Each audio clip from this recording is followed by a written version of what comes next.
Hey, what's up, everybody? Wakey, wakey, hands off, snaky. If you know what I mean, it is No Nut November, and I hope y'all are keeping to it. Y'all little, I can't say what I want to say, but you know what I mean.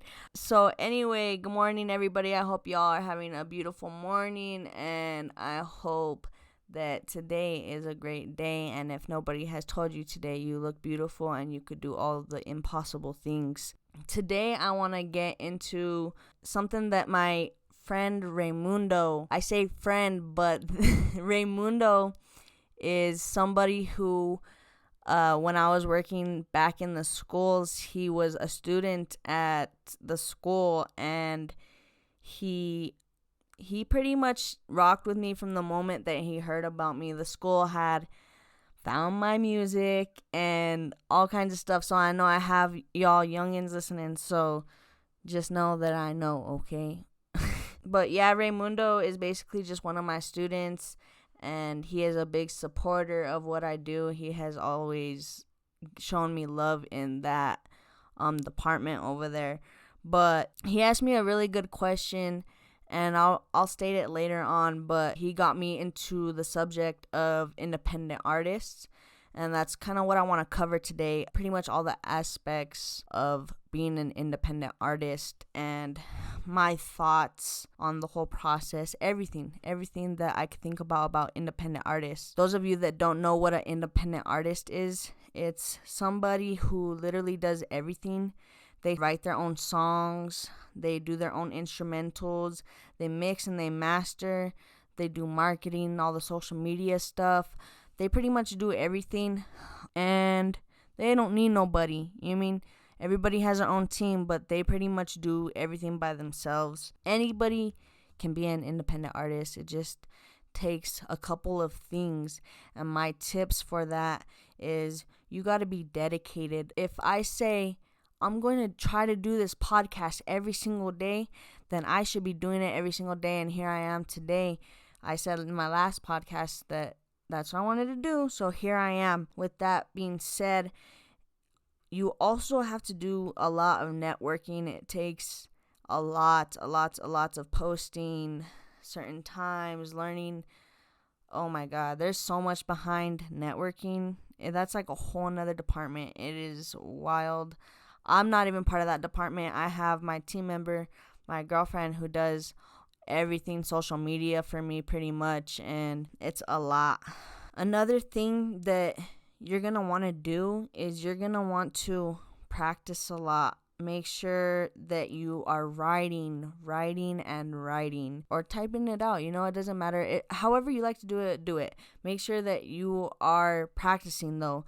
Make sure that you're freestyling, or you're playing the games on YouTube. There's games that you could look up. They're called word jumps. Or there's also rap games where you can you listen to a beat, and I think it's like about 16 bars, and you have to rhyme, and it has to make sense, and you have to use all the words. There's like probably like more than 20 at least words. But make sure that you're practicing, and anything that you do, you practice makes better.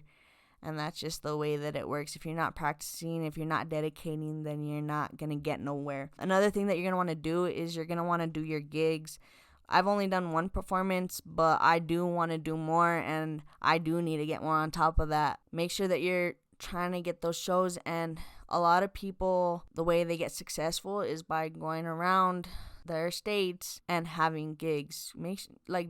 Gigs are so important. They're like a really big important part, because with you doing shows, people are going to hear more about you because they're actually listening to you, they're vibing to you, they're trying to get their groove on with you, and that gives them more of a chance to just look you up. Make sure that you're saying who you are. That's a big thing too, is make sure you say your name loud and proud.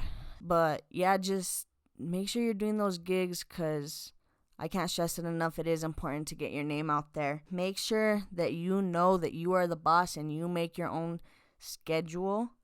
You do your own music. You do everything yourself. You are your boss, so you have to keep yourself in line remember that you have to keep yourself in line. That's where the dedication comes in. A lot of this is important. They're all key points to being successful. Like I said, create your own schedule. Like, for example, for me, I want to try to do this every morning, let's say 7 a.m., and then everybody will be able to see it in the mornings. This is also a big part, because if you don't do this, you're not going to get nowhere. Make sure that you invest in yourself. You have to invest in yourself. If you don't invest in yourself, you are really, how are you going to do anything? If you want to rap, but you don't even have a computer, if you don't even have a studio, you can invest in so many ways. If you're not putting money towards it in any way, then you're not going to do what you need to do in order to be out there. So just make sure that, like me, I got my computer, I got my beat maker, I got my microphone, and that's pretty much all that I have right now. And I can make my studio better, and I will make it better with more investment. It always comes out worth it in the end. Like with my t-shirt business, Designs, I invested in equipment, and it comes back to you 10 times more.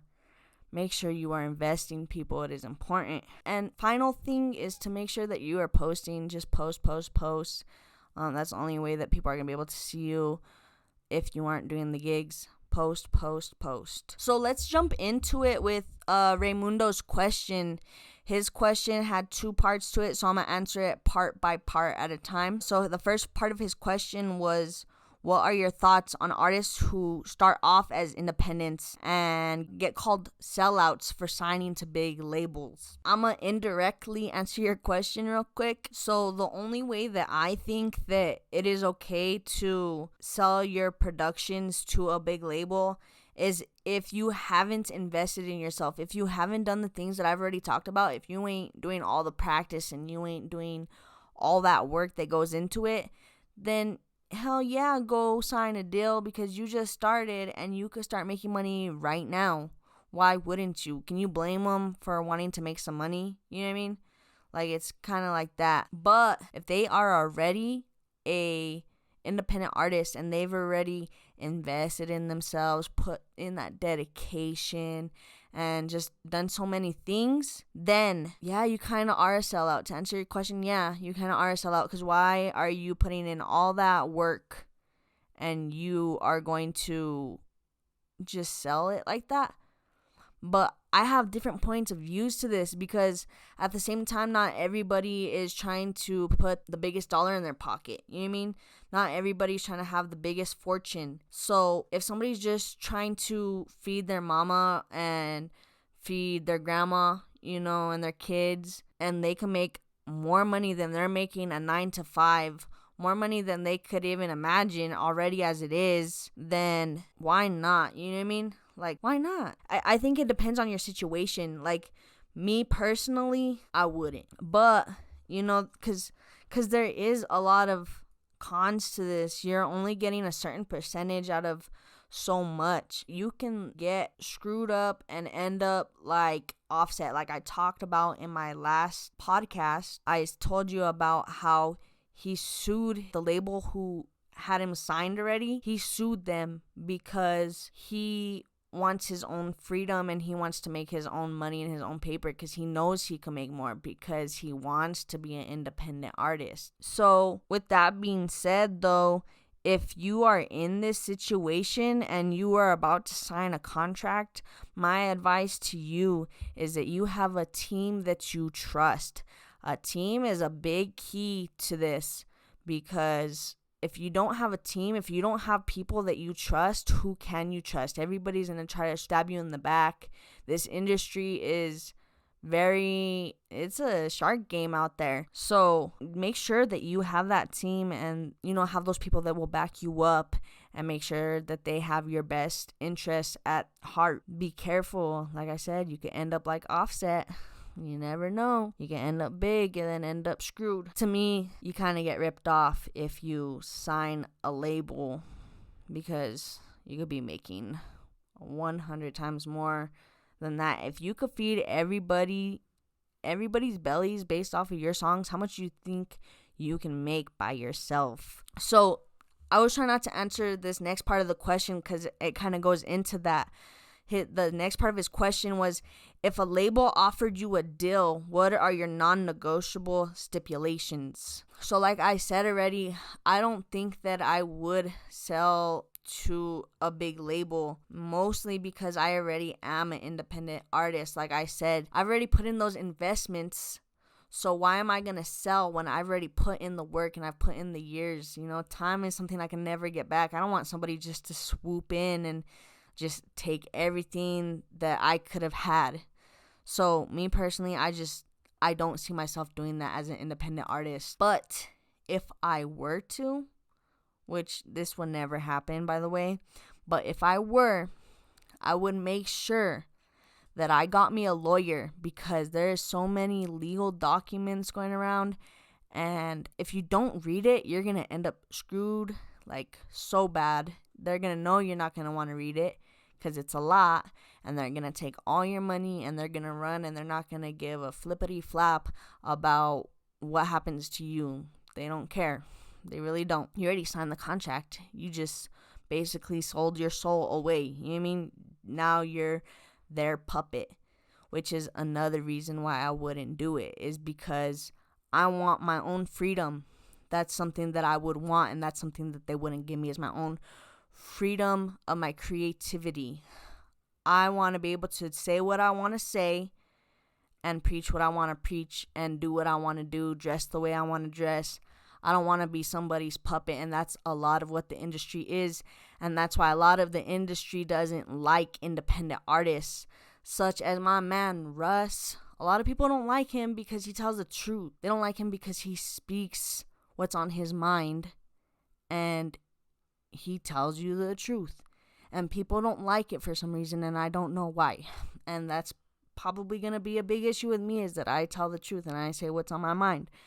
But yeah, make sure you get that lawyer, guys. Make sure you guys have that team that you trust. That team that you trust is important, because they're going to be people that are looking out for you, like I said before. And make sure that your lawyer should be doing this for you and telling you, but make sure that you are reading the contract. Do not get lazy and just sign whatever the heck just because you want money in your pocket right now. Read the contract, because in the long run, you're probably not going to like what's on that paper. Another thing for me is that I would want at least 50%, and I would take absolutely no less than 50%, because that's already a low cut as it is. And then if they want to offer you less, no, you guys get less. If you want to offer me more, then okay, cool, but I'm not going to talk no less than 50%, because I'm already what's putting food in everybody's belly here. My own creative freedom, like I said. And another thing is, I don't want to end up like Elvis and be stuck because the people, not even like exactly his situation, but that's something that is important for me. Like I said, the gigs. If you want to be the biggest independent artist, or in this case, I guess artist, then you're going to have to travel, and you're going to have to put on shows around the world. I know I want to travel the world, and I know that I want to be able to give back to everywhere that I touch. Every single place that I go, I want to be able to say that I move their hearts in a way that not a lot of people can. I just want to be able to do so many things, and the only way I'm going to be able to do that is if I'm being me. So that's just like a really big thing that a label would never give me, and that's why I can never do that. So I hope I answered your question, Raymundo. But yeah, I wouldn't ever do that. I think that your best bet is to be your own independent artist. And independent artists need to do a lot of things, guys. Remember this. If you're trying to be an independent artist, make sure that you guys are not on YouTube looking up beats. Please don't be doing that. Make sure that you guys are doing your own thing, everything yourself. Be independent. Don't depend on anybody else, because like I said in my last podcast, not everybody is there taking what you are taking serious. You're the only one that's able to do it. So my advice in this whole thing is, if you're in this industry, do it independently, because you can do it. Don't depend on nobody else. Yes, have your team, but have them be people that you absolutely trust, because if they ain't people you trust, then it's not even worth it. And sometimes you even got to be careful with those people, because you never know. People could stab you in the back. But I know the people that I know for a fact that they're good, because we've already been through everything. Me and my team already been through a lot. So I know they're those real ones. So make sure you have those real ones by your side, and together you guys will fly high. Anyway, I hope you guys enjoyed today's show. Make sure you tune in tomorrow. I should have a show. Make sure you comment and tell me what you think about this episode, and tell me what you want to hear from me tomorrow. I hope everybody has a good day, and know that I love y'all, and thank you for supporting me. Let's keep this thing going. We're going to go as high as we can. Everybody have a good day. Thank you.